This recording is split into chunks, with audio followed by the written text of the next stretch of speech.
Here we go.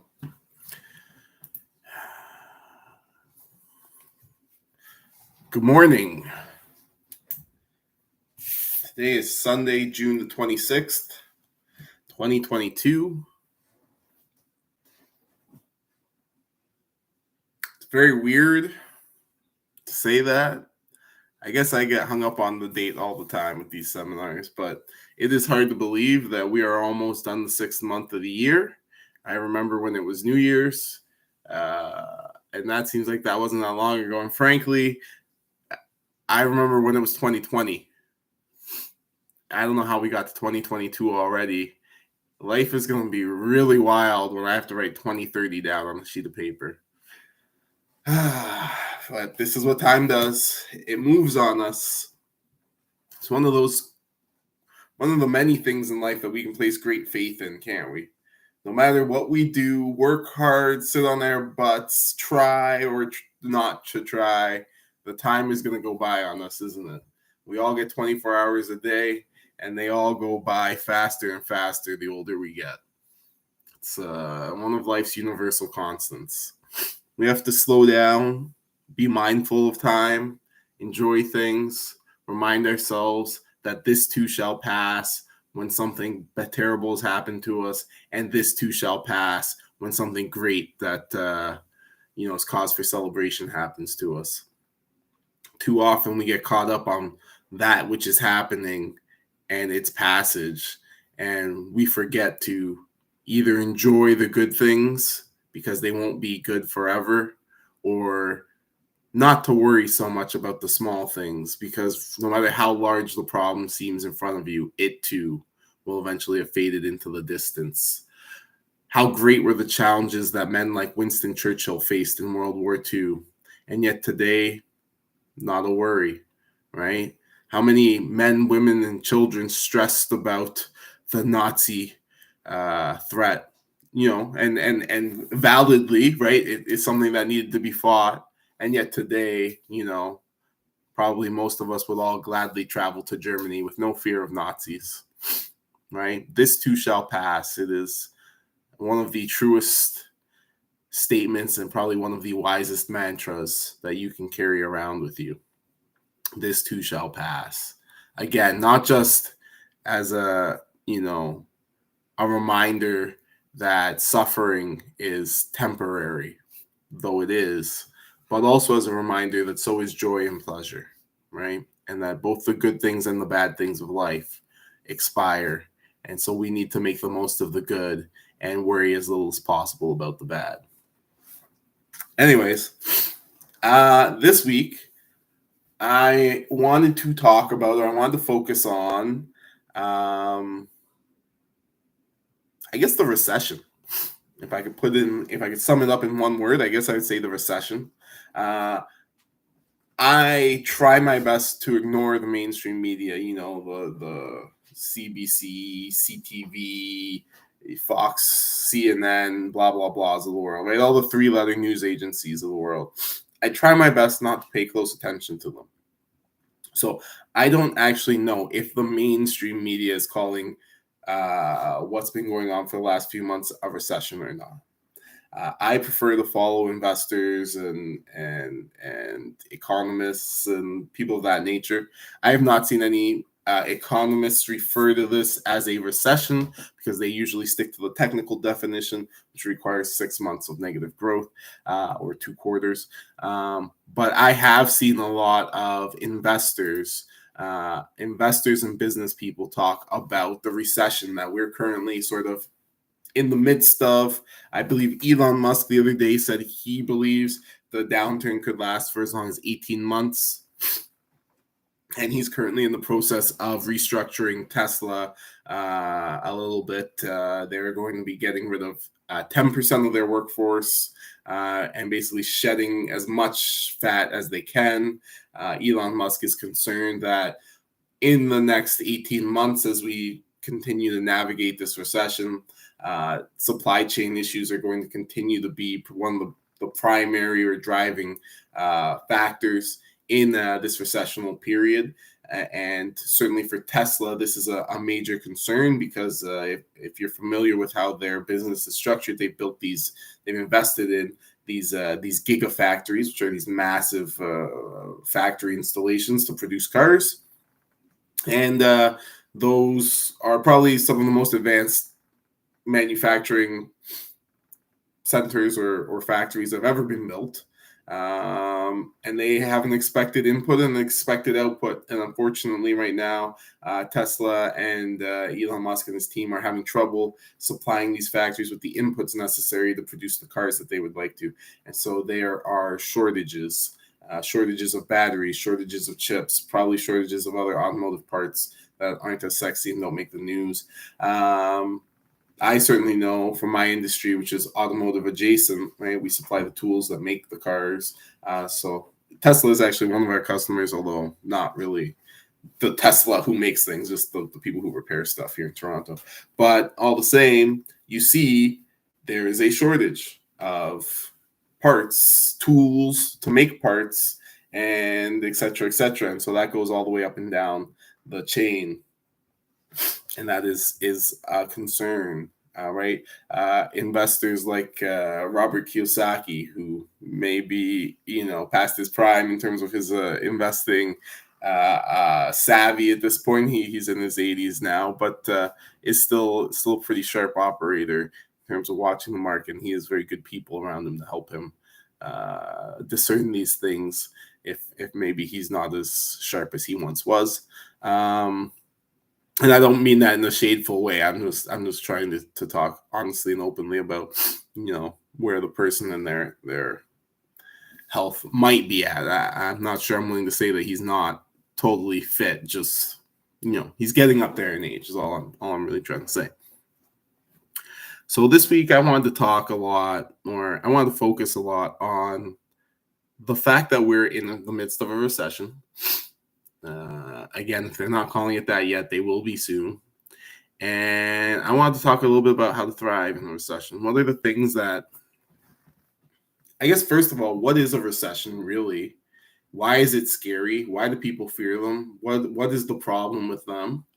And then, is it possible to take advantage? Is it possible to win? Is it possible to get ahead during one?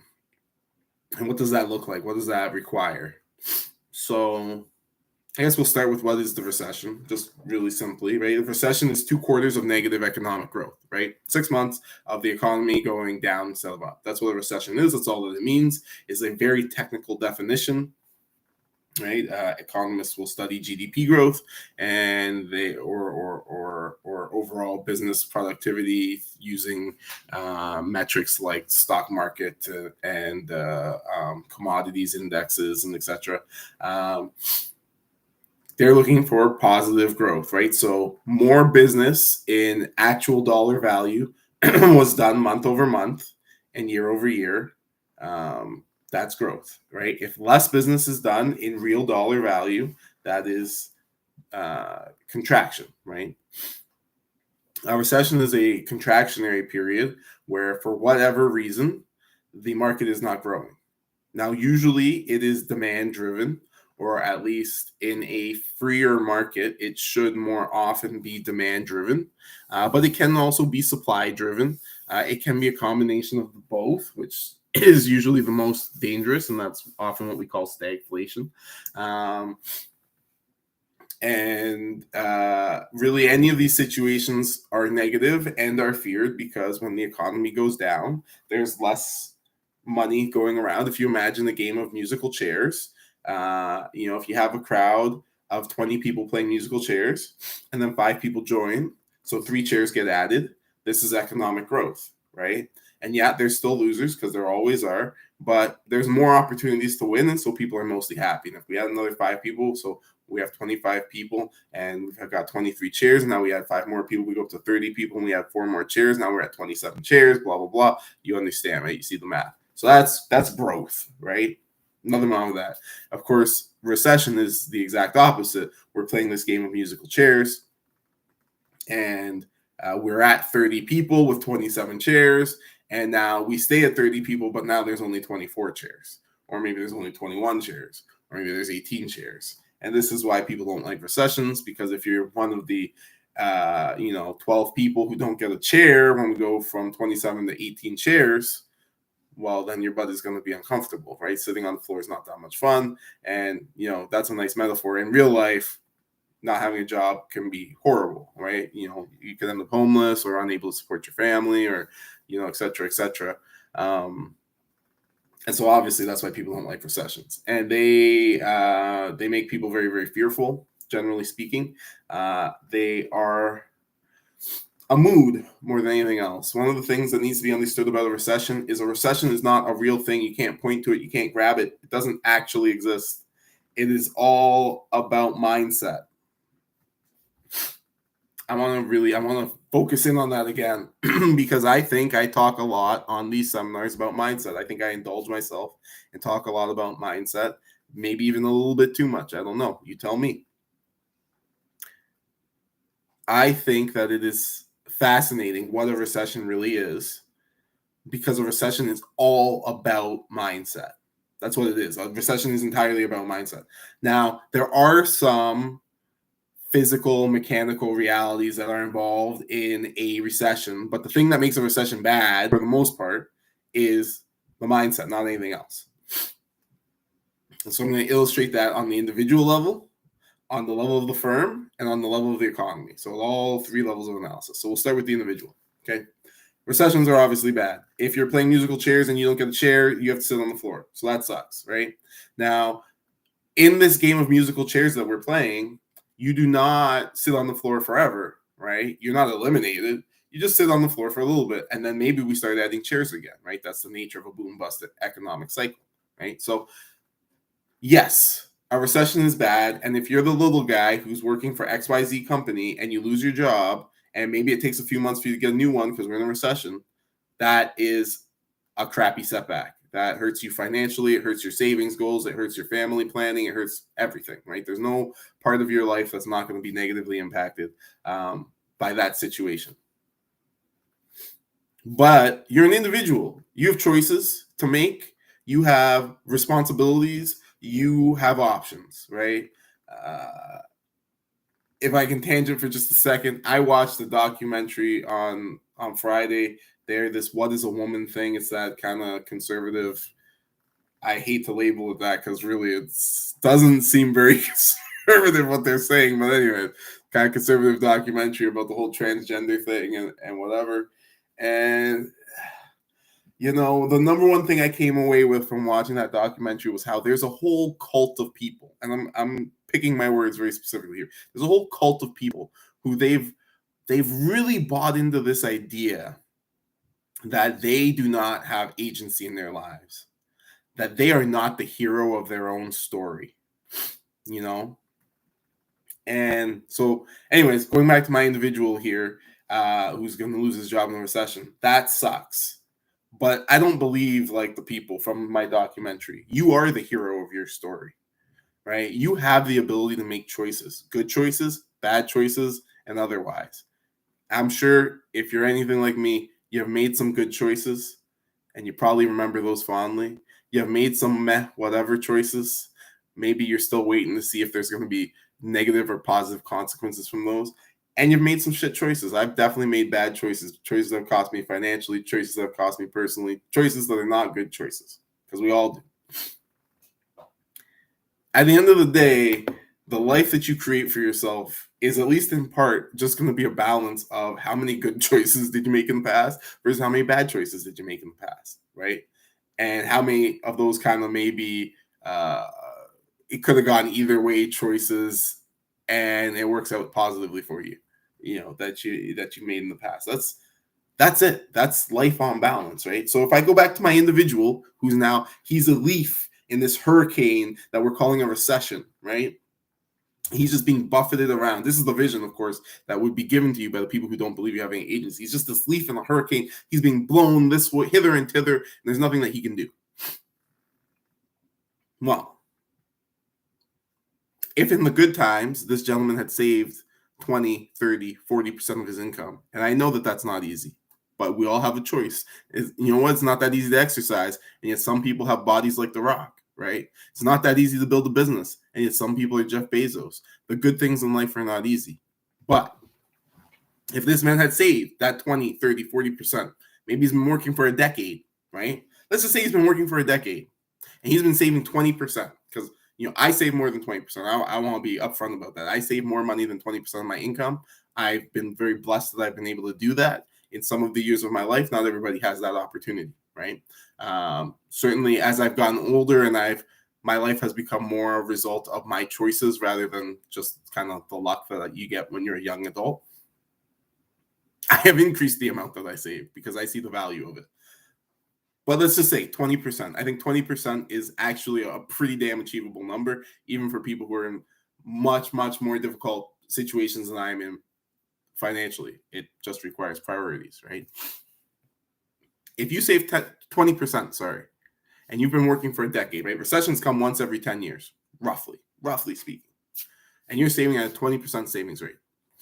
At the end of 10 years, you should, in theory, have 2 years after tax worth of money, working money in your savings or in your portfolio somewhere, right? Maybe as investments or something. But you should have 2 whole years worth of wealth if you've worked for a decade and you've been saving 20% of your money. A long recession would be 18 months, right? Some of the experts right now, they're projecting an 18-month recession. Fair.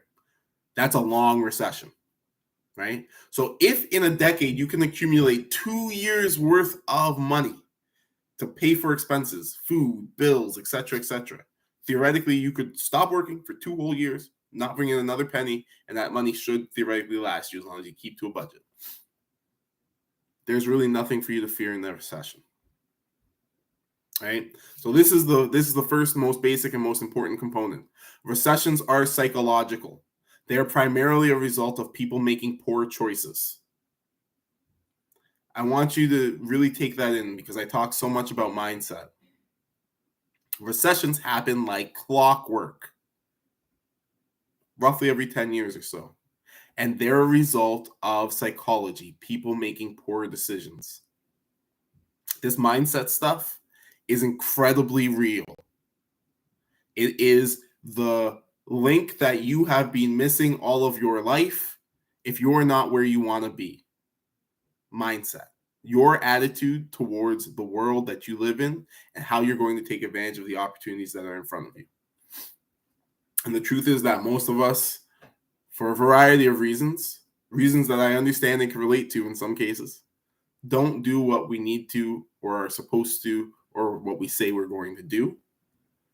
And therefore, we continue to get outcomes that we do not desire because it's within our power, right? Here, just to use this one individual in the recession, it's within his power to make himself unshakable, right? To put himself in a financial position where he don't have to worry about losing his job, right? For him, if he keeps his job, it's all bonus. And if he loses his job, well, it sucks, but he planned for it. Okay, so now we're going to move from that individual, right? So that's where the individual sits. They have basically come to the limits of their finances, right? Maybe they're in debt, they've got no savings, etc. They're right on the line financially. Cash flow is just barely able to keep up with expenditure, right? Month to month. And now they lose their job in a recession. And so they're knocked out of the game. That's what recession means for the individual.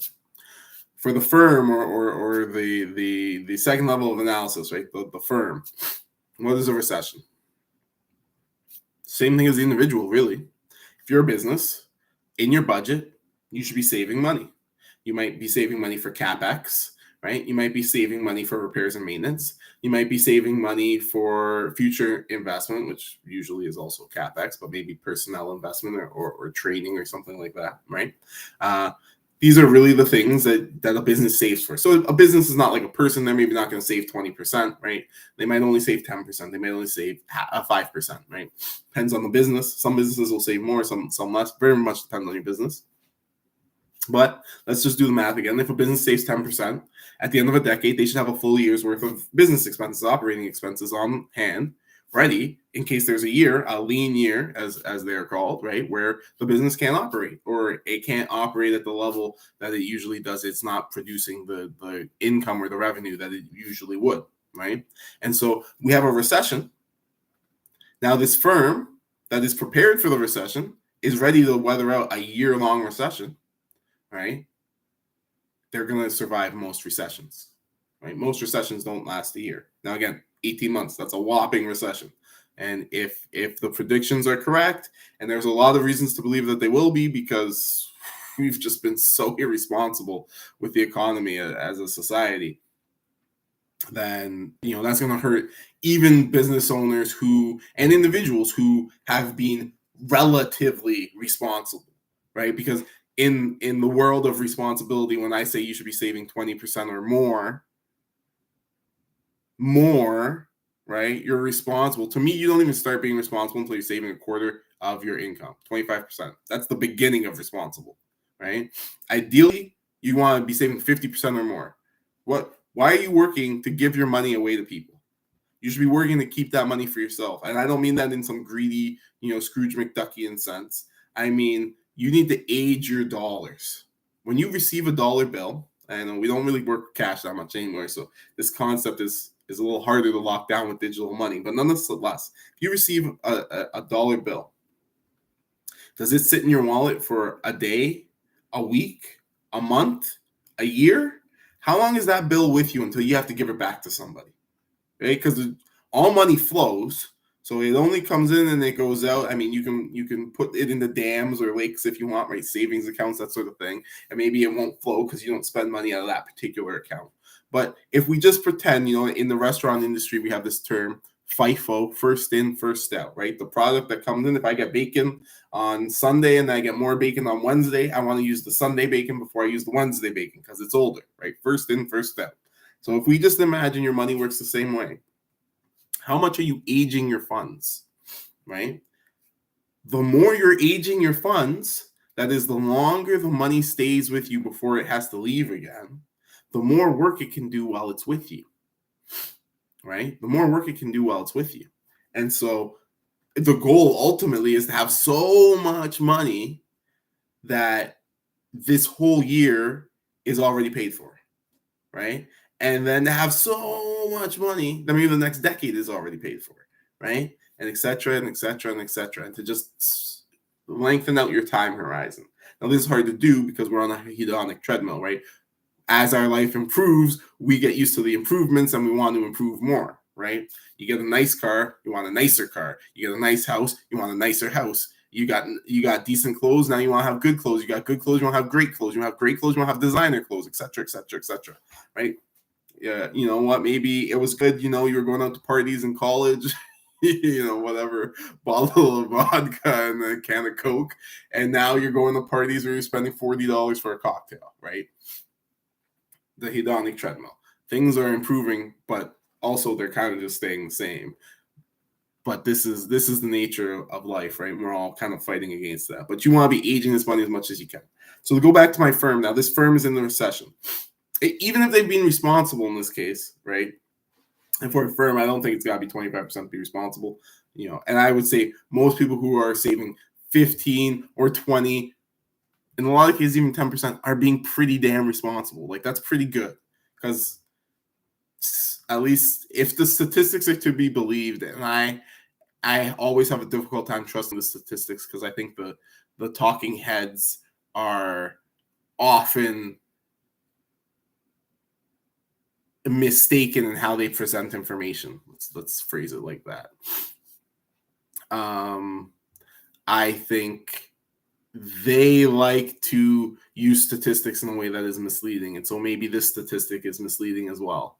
But it's something on the order of 60% of Canadians cannot afford their next $1,000 or $500 emergency. And if you can't do that, you're living your life too close to the edge. You're living your life too close to the edge. I actually just this week, Tuesday of this week, I had to do almost $1,500 of repairs, maintenance, et cetera, on my car, right? And some of it is unavoidable stuff. Some of it's just bad luck. Unfortunately, if you have brakes and you drive, you wear them out. And the car ages, whatever this is, I think 6-year-old car now. You got to eventually replace the discs and the brakes and the pads and the, and all these things. And so that all adds up. And obviously it wasn't just brakes for that price, but there's a whole bunch of things, right? I had to spend money on. Now, I guess if you're an average Canadian, I guess I honestly have so much trouble kind of believing this stat. It just doesn't seem right to me. But I don't know enough people to tell you what the average person is like, right? Then that $1,500 expense basically out of nowhere breaks you, right? And you can do whatever you want to do. In my case, I negotiated with the shop, and I got them to knock $130 or so off of my bill. Right? I think I did pretty good in terms of getting that price down. Most people wouldn't have even asked for a discount; they'd just swallowed the whole price. But I got myself a bit of a discount just by negotiating, just by talking and asking. It's still killer, but I can afford it. I'm thankfully, I am blessed enough that I could afford that expense and I can keep going, right? And the issue is not necessarily when you can't afford that $1,500 expense. Maybe you can, but then, like, if I got another $1,500 expense out of the blue, I could afford that one too. It would start to hurt a lot, and I would start to get a bit stressed because spending $3,000 out of the blue is not something that I live my life wanting to be prepared for. But I am prepared for it just because I try to be overly prepared, right? And by doing so, you remove the psychological component that makes recession so potent, right? At the end of the day, I'm not panicked about that expense, and I'm not super panicked about the recession. If I lose my job tomorrow, which would really, really, really suck. It would hurt me just as much as almost any other person. Maybe not as much, but almost. Then I lose my job. It's okay. I can afford my lifestyle for several months before it becomes a crisis, right? And so I lose my job. I start looking for a new one. That becomes my new job until I find something. That is how you avoid the recession mentality, or that's how you be unshakable. The final level of analysis, of course, is not the firm, it's not the individual, it's the society writ large, right? Society is not playing a game of musical chairs. Society would be the game of musical chairs, all of the players and the rules and the everything, right? Society doesn't care about the individuals. Some people sit out, some people don't. Society's not really too concerned about that. Society doesn't really care if you win or you lose, as long as it gets to steal from the winners, right? That's taxes. And as long as there are enough winners to steal from to meet society's interests. And what are society's interests? Well, society doesn't have interests. Society's interests are those interests of all the individuals that make up society and its structures and institutions, right? Recessions are bad for society because they mean that those individuals may not have the resources for society to steal to use for its own purposes, right? To tax, to use for social programs, for this, for that, for the next thing. Recessions are also bad because society writ large benefits from you not being prepared for the future, right? If you live your life like I was just suggesting that you do, saving 20-30% of your income, being prepared for a recession, being prepared for your business to have a lean year, being prepared, then you do not rely on society. You do not go to society when you lose your job and say, hey, society, support me because I can't support myself. You do not go to society when your business is having a lean year and say, hey, society, bail me out. My business can't support itself, right? You are in a position of self-sufficiency, and therefore you don't really want much to do with society. And if there's one thing society does not like, it is an individual who says, I don't need you. Right? Society is very much in the business of building dependency. We've all heard the expression, teach a man to fish, give a man a fish. Society believes very much that you give a man a fish and then you make him your bitch for the rest of his life. Probably shouldn't use that language on the summer. Anyways, right? You make him your servant for the rest of his days, right? Rather than teaching him to fish. Society doesn't really believe in teaching people to fish. Right? And that makes perfect sense, right? hey, I need soldiers to go fight in my war. And if they're all independent, then why are they going to get up and go to the Ukraine? They're not. Right? Of course, there are a few people who are just complete idiots and they want to go get their foot blown off or whatever. They're after adventure. You have a couple of volunteers for sure, but by and large, your average person, they're not going to go to war for you, right? If they're independent. Even your average person, and this is why you see this. You ever notice that the people who don't like taxes are the people who have to pay them, and the people who like taxes are the people who get the benefits from them? It's pretty straightforward, right? People who are actually out there earning a lot of money don't like taxes because it's their money being stolen. And people who are the beneficiaries of the theft, they're like, yeah, taxes are great. We should have more taxes. Tax the rich. You ever notice? Tax the rich. The people who scream tax the rich are almost invariably not rich people. There are some exceptions, though. You'll get people like Warren Buffett. Those are the people who want to burn the ladder behind them after they've gotten up, out of the Scrabble. Unfortunately, people like that are pretty awful. But there are a lot of reasons, perhaps economic and psychological, that explain that behavior very well. But that's a conversation for a different day. These are the 3 levels of analysis of a recession. As we go through this recessionary period, that psychology is going to be more and more on display in our society. Hopelessness, fear, despondency. It's really the cycle of addiction, more or less. The recession is the withdrawal period. What's the withdrawal from? Easy money, usually. Somebody was getting easy money one way or the other, and then they go through that period of hurting where they can't get the easy money anymore. So, understanding that this is what a recession is, and understanding now that it is an entirely psychological phenomenon, how do we thrive, right? How do we take advantage of this information to position ourselves to be ahead? First of all, a recession is an opportunity. Just period, straight up. There's that cliche about a Chinese proverb where the word for opportunity and the word for crisis is the same word in Chinese. I have no idea if that's true. I don't speak Chinese, but it makes a lot of sense. The ancient Chinese, not modern Chinese. Modern Chinese, not very smart. But the ancient Chinese, brilliant people. Brilliant people. So there's a very good chance that is one way that they structured their language. And an opportunity and a crisis are the same thing. The opportunity comes from the fact that a crisis presents a problem that needs to be solved, and those people who solve the problem or problems will be advantaged over the people who cannot, right? And of course, the crisis comes from the fact that the problems exist in the first place. A recession is no different. In a recession, the problem is that resources have been allocated inefficiently, right? That is, perhaps because credit was very cheap, Tyrone, who's very financially irresponsible, ended up buying a house. He's incapable of managing and running this asset properly. And so now when the music stops and we all have to sit in a chair, Tyrone is incapable of doing that, right? He did not save 5, 10, 15, 20, 25, 30% of his income. And so now the music stops and he's immediately knocked out of the game.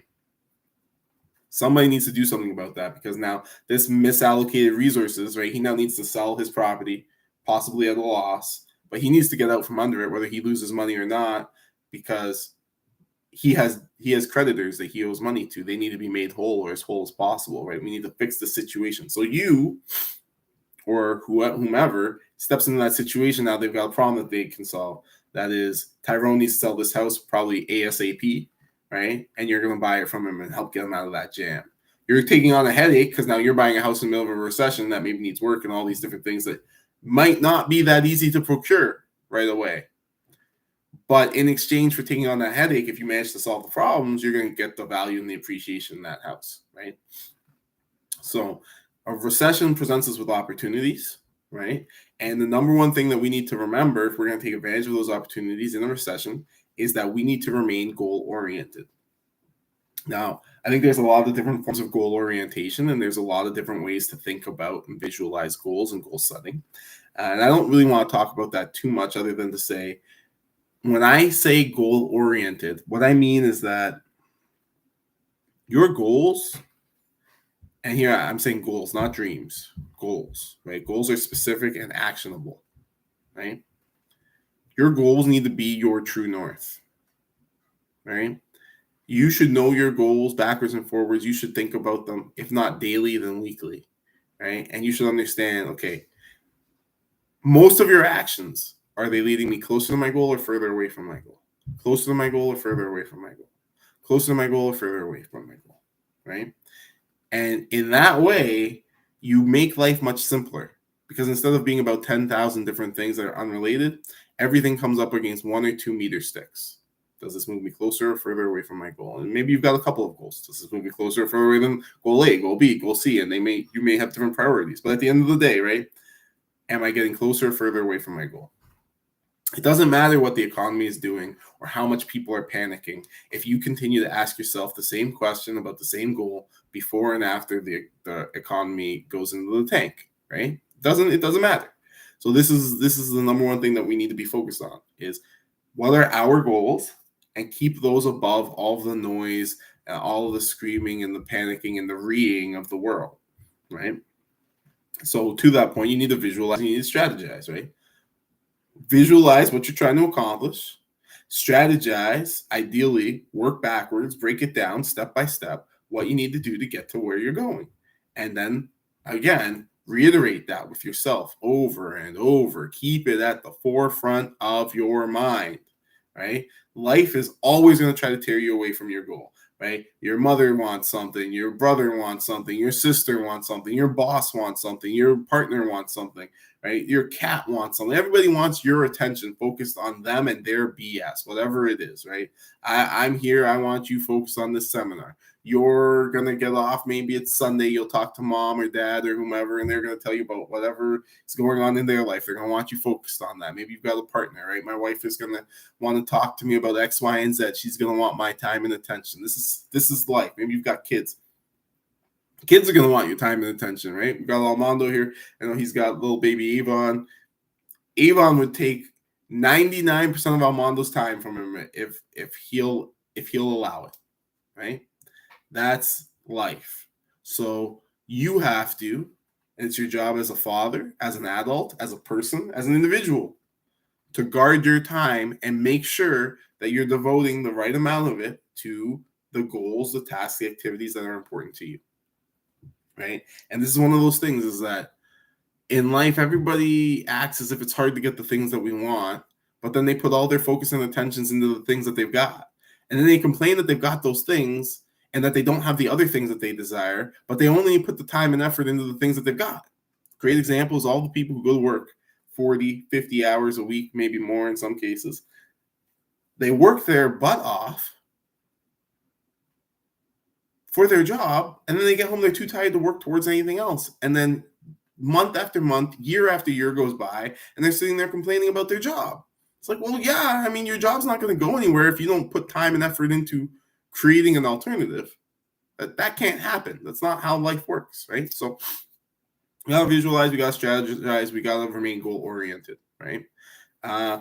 We need to be unshakable. That is a term I'm actually stealing because great artists steal. That is a book. I'm sure I have it somewhere, but I don't see it. It's a book by Tony Robbins. It's a book about investing. And really, it's a book about investing in the stock market, but it's all the same. Be unshakable. That is, understand your purpose and be so laser focused on that you're not worried about what's going on. Ignore the talking heads, right?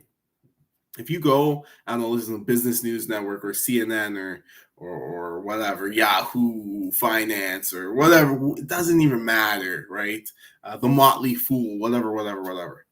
Those are, again, all examples, just like the baby, of other people who want your attention. Now, there's nothing wrong with people wanting your attention. I want your attention for the seminar. I hope that you find value in it. I hope that this is an opportunity for you to remind yourself, to recommit yourself, to recenter yourself, to refocus yourself on your goals and what you're trying to achieve, and to think of better ways to do that, right? But at the end of the day, it's still something that's taking an hour out of the 24 hours you're given in a day, out of the 172 hours you get in a week. I don't know how many are in a month, but you get my point, right? It's very important that we be mindful of this, right?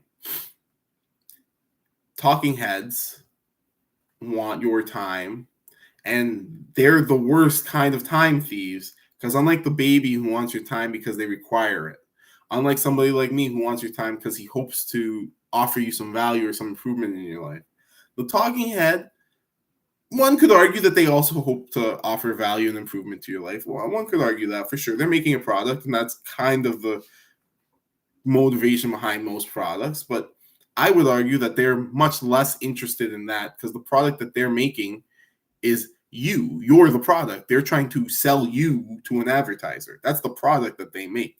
So they are trying to provide value, just not for you. They need to provide you some value so that they can package you up and sell you to the advertiser. And that's to get your attention, right? You're not going to give them their attention for nothing. So they need to entertain you or inform you or something. That's the game of TV, right? And unfortunately, I think that too often the talking heads understand that in order to get and to hold your attention, the things that do that the best are the things that scare you and the things that excite you. And unfortunately, neither of those things are very important. To go back to my analogy of the man playing musical chairs, it is scary or exciting, not in the positive sense of exciting, but nonetheless, if you're living on the edge and you absolutely have to get that chair when the music stops, right? Contrast that with it's boring and procedural if you're Aaron and you have trouble with your car and then you pay for it with your credit card because you've got pretty good credit and you've got lots of money in your savings account to pay off that credit card bill at the end of the month. That's boring and procedural. And worse, because that's just the end result, there's also all of the months where I didn't spend that extra $50 drinking. I didn't go out to that event or what have you, so I could save that money so that I was prepared in that moment, right? That's very boring, right? It's not the sexy thing, but that's what gets you ahead, right? So I find it is very, very valuable. And again, especially because a recession is such a psychological thing, ignore the talking heads. They don't have your best interests at heart, right? They're there to scare you, to rile you up, to excite you, to alter your state so that you are more suggestible for an advertiser. That's basically what they do. And generally speaking, I don't mean in a conspiratorial way. I mean just simply in the this is the world and people respond to incentives way. Be mindful of what information is being passed to you by these talking heads, because usually it is not useful at best and straight up harmful in a lot of the cases, or at worst. Now, when I say ignore the talking heads, I don't just mean live your life in ignorance. I mean, you need to be able to see through the experts, right?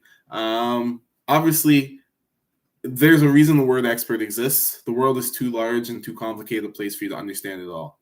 Now, it's not so large and so complicated that you can't understand a lot of it if you practice accurate thinking and if you are curious and if you really take the time to understand things and think about things in a logical, rational manner. But I've met enough people to know that logic and rationale are not easy for a lot of people. And I've met enough people to know that curiosity is not necessarily super common. And so you don't necessarily need to know everything. And that's where experts come in, right? For example, we have doctors, another type of expert who I am highly critical of, but not like a stock market expert on the TV. They're much worse than doctors are. But these are experts, right? They're people that we rely on because, frankly, I can't know everything about all the bones and muscles and blood vessels that are in my foot. And if something goes wrong with it, I need somebody who does. Same as an automotive mechanic, right? I go to these experts because they know things that I don't, and I pay them for their services. I rent their knowledge, in a sense. It's a great economic transaction, except when the government gets involved. That's half the reason our doctors suck, is because you're not actually paying them and they don't actually have the burden of performance. And this is why our healthcare system seems the way that it seems. You need to see through these experts and really know in your gut that you've got the right idea, the right plan, that you've done your research. You know, if I go back to the example of the individual in the recession, right? If he knows in his gut that saving that 20% is going to help him be all right, and he does it religiously, right? He's going to be all right. It doesn't matter what the talking heads say. He's going to think to himself, yes, well, maybe I'll lose my job, but I've got, I don't know, what we said, 2 years worth of money. So let's say he makes 60 grand a year. I've got $120,000 in the bank account. And if I lose my job tomorrow, that will suck. But, I'll draw off my 120,000. Maybe I'll even make some, budget cuts so it'll last me even longer than 2 years. And I'll be fine. And I'll just work and I'll find something, right? Nobody who wants to work stays unemployed for 2 years, right? The only people who stay unemployed for 2 years are people who don't want to work. Or I was going to say crippled people, but you know what? Probably even people who are crippled, handicapped, whatever you want to call them, if they've got the will to work and they're working hard, in 2 years' time, they will probably find gainful employment of some sort. So you got to really know in your gut, see through the experts, and just be unshakable. And that's what's going to allow you to maintain your vision in a recession, right? There's a concept in the world of investing in personal finance, FIRE, financially independent, retired early. Individuals talk about it all the time. It's called the 4% rule. The 4% rule is the result of a study that was done, a longitudinal study on 100 years of backtesting the stock market. In those 100 years, if you pick the worst year out of the 100 to invest, right?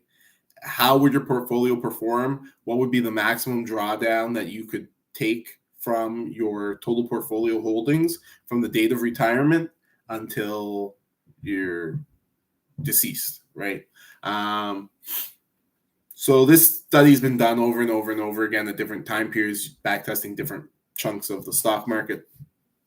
And what they came away with, the finding that they found, I wish I remembered which school did the original test, because now it's been replicated all over the world, but I don't remember, unfortunately. What they found was that if you have a stock market portfolio, you could draw down 4% per year, and whether it was a good year or a bad year, whatever, that would all equal out, so that by the end of a 30-year retirement, right, if you'd started that retirement even on the worst possible year out of the last 100, right, so like on like Black Monday or whatever, you would be able to safely draw that money down, and at the end of your 30 years, you'd still have money. In fact, for most people, if you draw down 4%, you would be able to continue drawing indefinitely on that money, right? Essentially, you'd have perpetual money, or you'd have infinite wealth. So the 4% rule gives you a very, very solid thing to aim at, right? If you want to make $40,000 a year, if you want to have $40,000 a year of disposable income from investment assets, you need to have $1 million of assets in the stock market. Right? That's the 4% rule. Now, you can have more, right? You can get a better return. And actually, a lot of investment firms and schools have modified the 4% rule to the 5% rule in the last 20 years or so, because it looks like over the last 100 years or so, actually you could have drawn as much as 5% per year and still been okay with the average rate of return on the stock market. But nonetheless, the original rule was the 4% rule, so we're sticking with that name. That gives you a very clear target, right? You want to live $150,000 a year lifestyle? At 5%, you're going to need $3 million, right? Now, the great thing about that rule is that is a worst case scenario. Really, life for most people has worked out if they've been, again, at that 5 or even 6% drawdown rate rather than the 4, right? So that gives you a bit of buffer and some security there, but it gives you a target, right? And you don't need to do that through stocks. Stocks have an average rate of return of about 7% per year. You can go real estate, you can get an average rate of return of 12 or 15% per year. And now you're jumping up from a 5% to like a 10% rule. Now you want to live $150,000 lifestyle, you need $1.5 million, right? I'll tell you right now, you get $1.5 million in the next year. That's just a matter of hard work if you want to, right? Granted, if you want to do it the easy way, maybe easy way is not the right word, but if you want to do it the not super challenging way, right, then you're going to have to take a little bit longer, right? Because to get it that quickly requires a lot of hard work. But ultimately, right? The 4% rule tells us roughly where we need to be to maintain any level of income, right? So that should really be one of the core ideas that we're building our goals around, so that we know in our gut, so that we can see through the experts, so that we can be unshakable, right? And then once you're unshakable, that's where the magic of a recession comes in. Everybody is afraid, and they're selling things that they otherwise in normal times would be greedy about. Houses are going for cheaper. I've got a bunch of houses, and I'm not going to show them here, but I've got 15 Kezia Court, 180 Kathleen Street, 413 and 417 Bessie Street. These are all houses in Sudbury. Well, actually, Kezia Court is an apartment building, which I highly recommend anybody look at. It's a little expensive, but it's a beautiful 8-plex. But anyways, these are all properties that are for sale right now and whose price has been falling. There's a property I spoke to you guys about 2 months ago, 223 JUN Street /400 Bessie Street. It is listed for $679,000. It's a 7-plex, the 7-plex that I was talking about on Bessie. Still listed. Nobody's bought it. I'm telling you, they're going to have to come down on their price, and they obviously don't want to, what it looks like, but they're going to have to, right? These properties, oh, there's Kezia. These properties are all for sale, right? And the price is going to have to fall if the sellers want to sell these properties in a reasonable time frame. Now, the property, right now, we go back to the recession and the firm level of analysis, right? The individual, if they're living too close to their means, will end up basically broke. The business will end up insolvent. Now, I'm going to consider any individual who invests, so myself and everybody else who invests, to be kind of like a business, right? In that we're trying to avoid insolvency. And so somebody who owns these properties, if I take 15 Kezia Court or that property on Bessie Street I was just talking about, right? 223 JUN 400 Bessie. If those properties belong to responsible, unshakable investor types, they might be listed for a year. Those people may not be in a hurry to sell them. They might have put the property on the market and said, hey, if somebody will give me money for this, I'll sell it. And if they won't, cool, whatever. Right? But if any of those properties belong to the individuals and the firms who have not saved, who are not prepared, who do not manage their cash flow effectively, right? Then, well, that's where the opportunity comes in, because now they are time bound in selling that property. And so they will absolutely offer you a discount to induce you to buy the property, because they need to generate demand. And how do you do that? You do that by meeting supply with your demand, right? Dropping your price to the point where there are people who demand it, right? So that's what happens. And now if you're in the position to go and to buy, you can now buy this thing and you can make profit. So the psychology is working against everybody's favor, because at any normal time, right, 6 months ago, there are a whole bunch of properties today that if I pointed them out to you 6 months ago and we could agree upon a price that was reasonable for them 6 months ago, you'd have said, yes, buying that is a fantastic idea. And now 6 months later, because the economy, you're not too sure, and interest rates are going up and blah, blah, blah. Now, because of a temporary change, you are now looking at what are otherwise, quote unquote, permanent decisions. You're looking at them sideways, right? Properties that you've been happy to buy.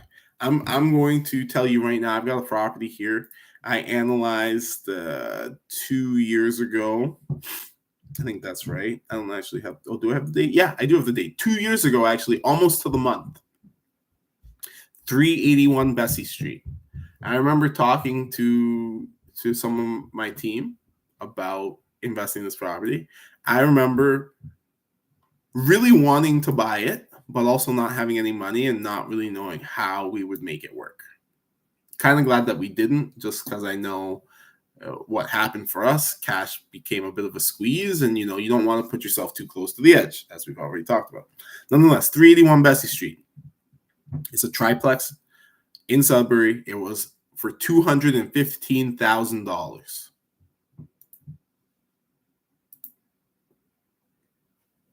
Here I have 413 and 417 Bessie Street. This is listed today. This is a duplex, 413 and 417 Bessie Street. That is a duplex just up the street from my triplex, 381 Bessie Street. Same street, probably even the same block, although they might be one block apart. But they're like literally the exact same neighborhood. 2 years later, 413 and 417 Bessie Avenue, and it is a slightly better property, I would say, or at least this is a duplex. There's more square footage per unit here than there is in the triplex. List price $600,000, $5,999. The point is that 2 years ago, you could have bought this property, and 2 years later, it's almost doubled in value, right? Or I guess almost tripled actually, because it was 215 or so, right? So really, really seen a massive increase in value. Now today, if I said to you, oh, well, why don't you buy this 413, 417 Bessie? Let's say you'll get a good price. Let's say they'll sell it to you for $500,000, $500,000 for this duplex. You would almost certainly say no. I would probably say no to that even. Psychology, right? Even though 2 years ago I could not, well, I figured the price would go up from where it was, but I didn't think it would go up from 215 to 600. I didn't think it would triple, because if I'd really thought that, I'd have bought it, right? I thought the value would go up. I didn't think it was going to triple. I don't think that this one is going to triple either. But obviously, past Aaron was wrong about his predictions of the future. So why can't present Aaron also be wrong, right? And yet, because I know it's a recession, because I know interest rates are going up, because I am also fearful to some extent, right? None of us are perfect, right? I look at this deal now differently, almost as if it's tainted, than I would have a few months ago. And the reality is that it isn't. The property either works or it doesn't. The math either makes sense or it does not make sense, right? A couple years ago, the math definitely made sense, and again, it wasn't a problem with the math. It was a problem with our finances, why we didn't end up moving forward with that deal. Today, I'm not suggesting that I haven't actually looked at this 413, 417 to say if the math works or not. My guess is that this is very borderline, because that seems very expensive for that type of property in that area of Sudbury. I don't think you could get enough rent to justify it, but it's really hard. It's really hard to say, right? This is the thing, right? Is now you're in a recession. How are you going to focus in, right? And try not to allow the psychological atmosphere, the zeitgeist, if you will, to influence your thought process and your decision making. How can you avoid that? Right? The last thing I'm going to talk about, I have a few other things I want to talk about, but I'm going to skip those. Maybe we'll leave them for next week. The last thing I want to talk about, I guess, is the dangers of a deal mindset. Okay, so again, we're now in an environment where maybe prices are going to fall for a little bit. Hopefully, they've fallen for the last few months. Maybe they'll fall for a few more months, right? And this is the deal mindset. Or this is when the deal mindset becomes problematic. People get the deal mindset. I think most people get it. I certainly do. I like deals. It's awesome when you buy something for less than what you were supposed to pay for it, right? I was just talking about getting my car repaired. I saved some money on that repair. Feels great. I mean, it doesn't feel great that I had to spend the money in the first place, but it feels great to know that basically through no great effort, I was able to get a huge ROI just by talking to somebody for a few minutes, save myself a bunch of money, right? So that's great. Deals are great. You've got to be careful, especially in this kind of environment, that you become too focused on winning and getting a deal. Really, you've got to, again, hold up your meter stick, your goal, your orientation, right? And use that to make your decisions, right? That's what you need to or should be doing. And I think too much of the time people start getting caught up, oh, I can get a deal. I want the best deal I can get. And you know what? The best deal you can get is not necessarily important as long as you are getting deals that are in line with your goals and your vision and your strategy. right? And so there should be more emphasis placed on making sure that this deal, this project, this whatever aligns with your vision and your strategy than the emphasis is put on how good of a deal you got. At the end of the day, if you have a 5-year plan or a 10-year plan or a 20-year plan, whatever it is, I don't recommend a 20-year plan. It's too long, but a 1 year and a 5-year, I think is probably optimal. But if you have, let's just say you have 1 year and 5-year goals, right? Does this purchase align with your 1 year and your 5-year goal? Yes or no? If it's moving you towards your goal, then that's great. You don't need a better deal because it's getting you where you're trying to go. Now, you might say, well, Aaron, I can get where I'm trying to go faster or better or blah, blah, blah. Yeah, sure. And maybe if you keep looking around the market and saying, hey, I can get here faster, I can get here better, blah, blah, blah, and whatever, then you need to go back to your goals and you need to modify them and say, you know what? I thought that this was going to take 5 years, but now looking at market conditions, I can do it in 3. And now I need to start measuring everything against the meter stick of how do I get here in 3 years, right? But you shouldn't be measuring things against some nebulous feeling. You should basically have it written down. Hey, this is what I'm trying to do. Does this get me there? Yes or no, right? And the answer is either yes, it does, or no, it does not.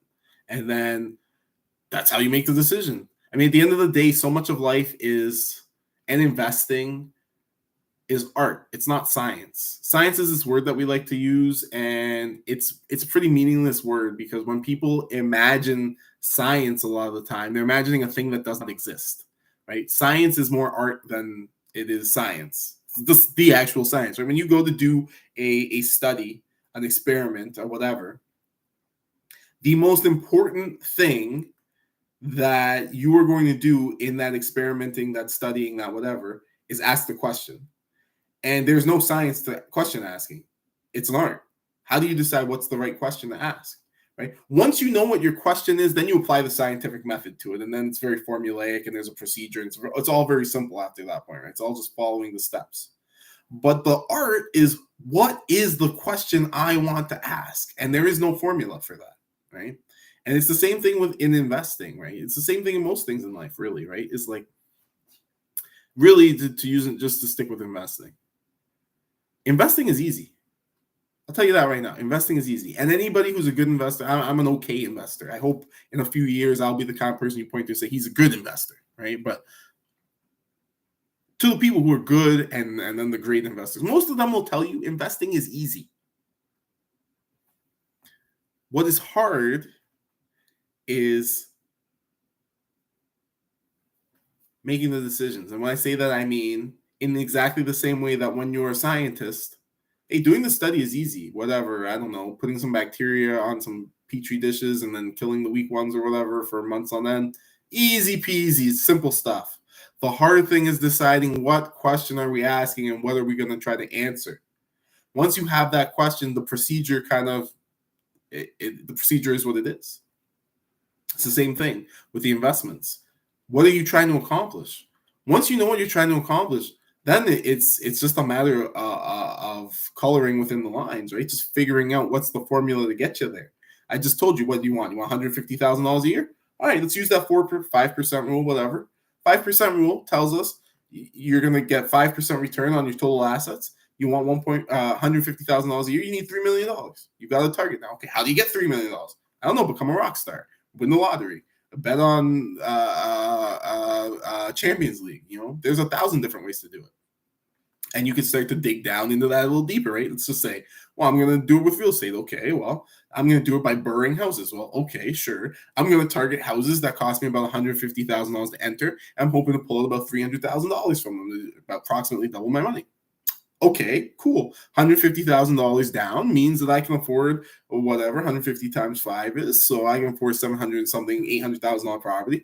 Okay, cool. I'm not aiming in Toronto. It looks like I'm aiming outside of Toronto because I can't buy houses like that in Toronto. But in the surrounding areas, I can get properties like that. And on and on and on. You see, there's no creativity required, really, once you've got a very solid vision of the plan and where you're going and what you're trying to do. Now it's just a matter of setting up those expectations and then following through. That's it. Right? And that really is the secret to recessions, is that in a recession, there's an opportunity, right? But everybody and everything is working really, really, really hard to warp your perceptions so that you cannot see clearly to the goal. I don't know if you've ever tried this. I was a soccer player when I was younger. That was the sport I played the most of. And I remember, 1 year or whatever, we were playing soccer, we finished playing soccer, we were goofing around on the field. And we came up with this challenge. And the challenge, a very straightforward challenge. You put the ball at the 18-yard line. Probably many of you have done this. I don't know. Somebody was there with a baseball bat. So this is the story. Put the ball at the 18-yard line. You're going to take, what do we want to call it? It's kind of like free kick practice. Kind of like there's the goalie. He's done. He's resting. He's not in the net. That is wide open. All you got to do, stand, 10, 15 feet back from the ball. Grab the baseball bat. Put it on your forehead. Spin around for 20 seconds. And then take your shot, open net. All you got to do is get the ball into the net. That's essentially what a recession is. And, of course, me and all my buddies, you try to do it. It is almost impossible. Basically, you fall on your butt 9 out of 10 attempts because your perception is just so off, right? You're dizzy. And it's impossible to hit the net, even though the net is wide open.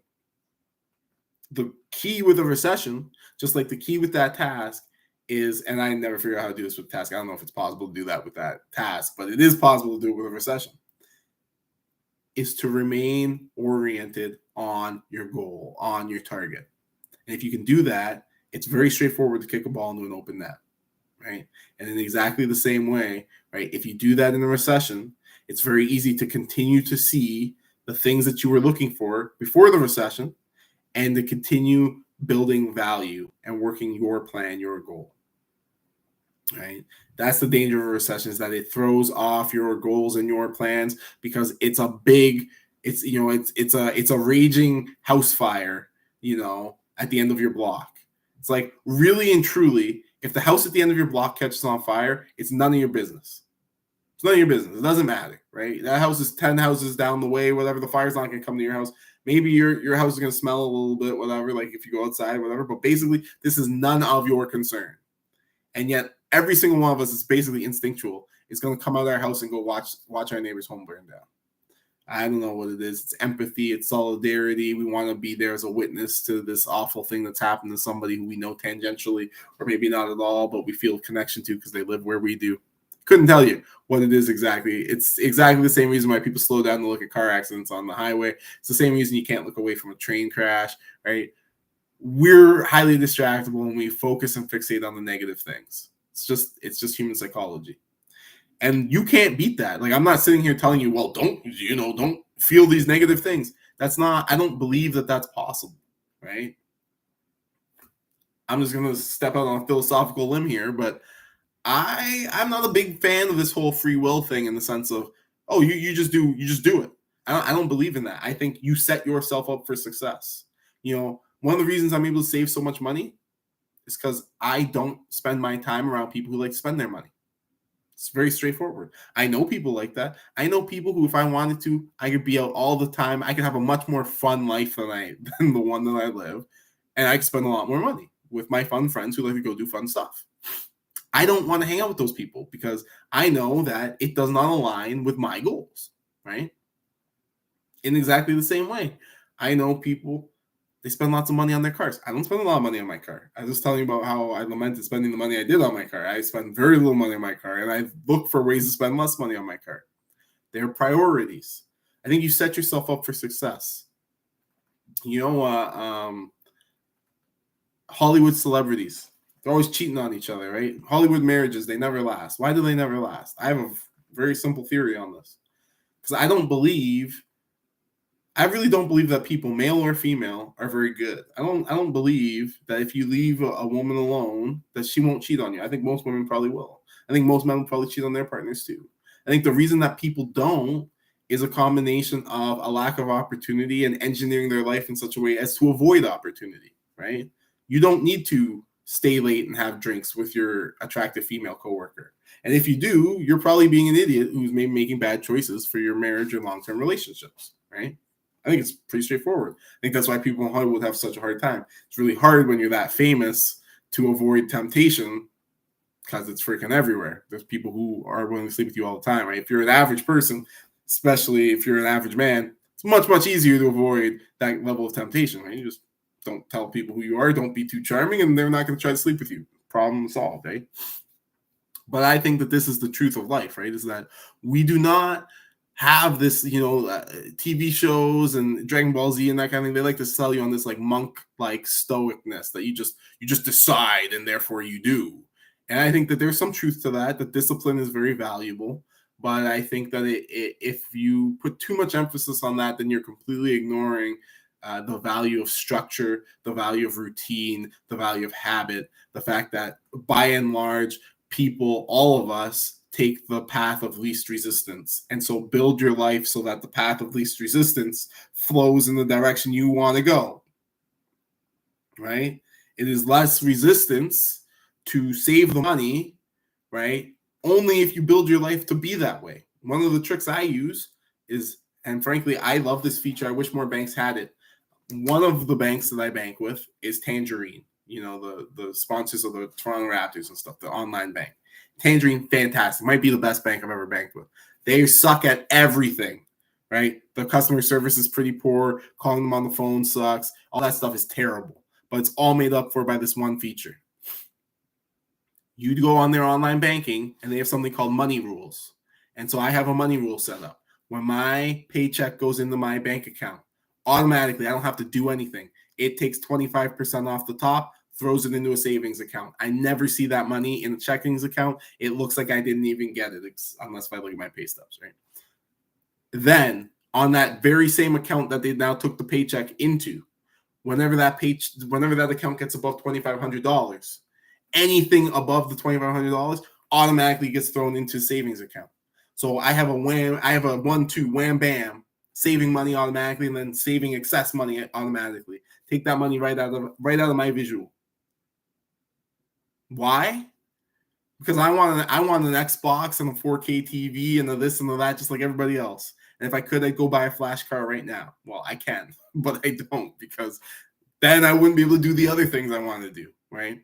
So you've got to really work hard to make sure that your path of least resistance is in alignment with your goals, your vision, your strategy. And that's why it's so important to have goals and to strategize and to visualize so that you understand what you need to do to make your path of least resistance in alignment with your goals.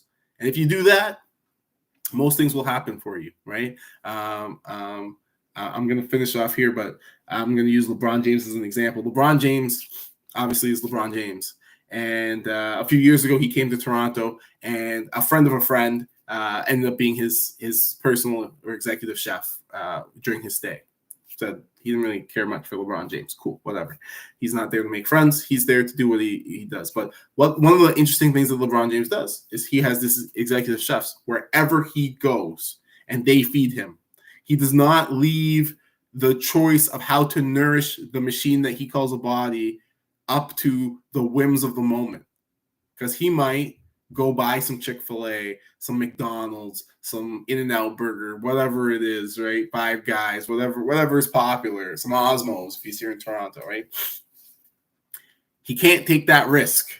So the path of least resistance for him is to just pay a dude to make sure that he eats something healthy. And so he pays a guy wherever he goes. And obviously this is very expensive for him. Obviously, I mean, for him, he can afford it, but nonetheless, having executive chefs everywhere you go is going to cost you probably $100,000 or more a year at a minimum. You're going to spend all this money so that he cannot make the wrong choice. And he has trainers and coaches for the same thing. And, now he's obviously getting to the end of his career. So maybe some of that stuff he's eased up on. But I bet you for every physical conditioning coach, trainer, etc. that he has in his life, holding him accountable for those things, if he has slacked on any of that stuff, now that he's towards the end of his career, maybe he hasn't. But if he has, I guarantee you he's replaced those people now with business, marketing, media people, because that's what he wants to do, right? He's trying to make movies and he wants to be a brand beyond just a basketball player, right? He sees that his time in the league is almost over and he wants to make that transition to be, Shaq-like and Magic Johnson-like or Kobe-like, some of these great basketball players who, because most basketball players are basically idiots, right? They make really bad financial choices. But then there's these few guys who they are just whip smart. And again, it's because look, if life throws a temptation at you, more often than not, you're going to be tempted. And more often than not, you're going to go with the temptation. The Greeks had the story, the Odyssey, and in it, the titular character Odysseus has to travel past. I can't remember the name of the island. I want to say it's the Isle of Lesbos, but I don't know. And whichever it is, it's an island full of sirens, right? And these sirens are basically, I mean, they're a metaphor, but according to the mythology, they're these beautiful singing women who basically anybody would want to sleep with. And Odysseus is married, and he's got to come back to his wife, and blah blah blah. So he says, "Hey, look." He says to his crew, "Look, guys, I'm a man. I'm gonna want to sleep with these sirens just as much as everybody else does. And if they give me the opportunity, I might take it. So tie me to the mast of my ship." Because no matter how tempting these women are, I've got responsibilities. I've got things I want to do. I've got dreams and goals that are so much more important than, a hot encounter with a beautiful woman. And so he recognizes that he may not have the personal discipline in the moment to say no. So he makes the choice for himself in the past so that his future self does not need to be burdened with the responsibility, because his future self does not be trusted with these things. And so this is what we all need to do in our own lives if we want to take advantage of the opportunities that are in front of us. Take some of that burden for making the right choice all the time off of your present self, put it in the past, make the smart choice ahead of time, and then that way, when the moment comes, you're not required to. Right? And if you look closely at life with an analytical lens, you'll notice that this is something that people of all levels of success do all of the time, right? A perfect example is you brush your teeth. Do you dash your toothbrush into a different place every single day so that every single night you have to go looking for it?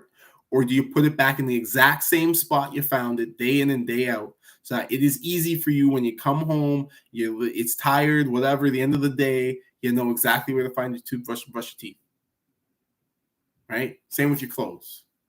Same with your car. Same with your keys, right? We do this all the time.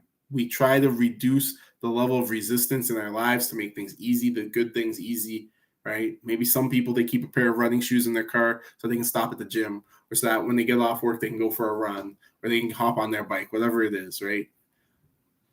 These are the little 1% things that add up to make 100% change in your life. And so these are the things that we should all be focused on. Anyways, I've rambled on. I've rambled on for longer than I should have. Thank you so much for joining me this Sunday morning. Of course, it is always my pleasure. I hope that this has been beneficial to you, to enlightening, eye-opening, inspiring, whatever it is that you needed to hear this Sunday morning. And I hope you've heard it, and it'll allow you to continue to refocus your efforts and double down and be the best you can be, and keep growing and building. Because I think, gentlemen,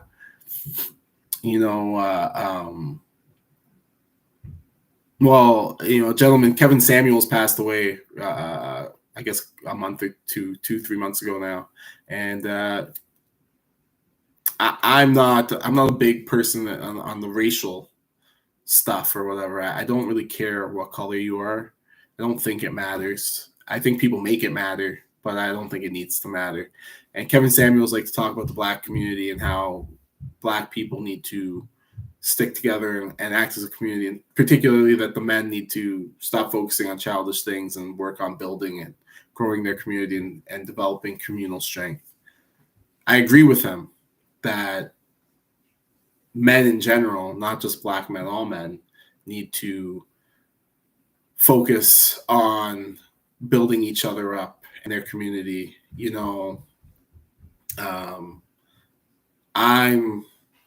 I'm on a trajectory of success myself in my own life, and assuming I don't hit any unforeseen speed bumps, I'm going to get there.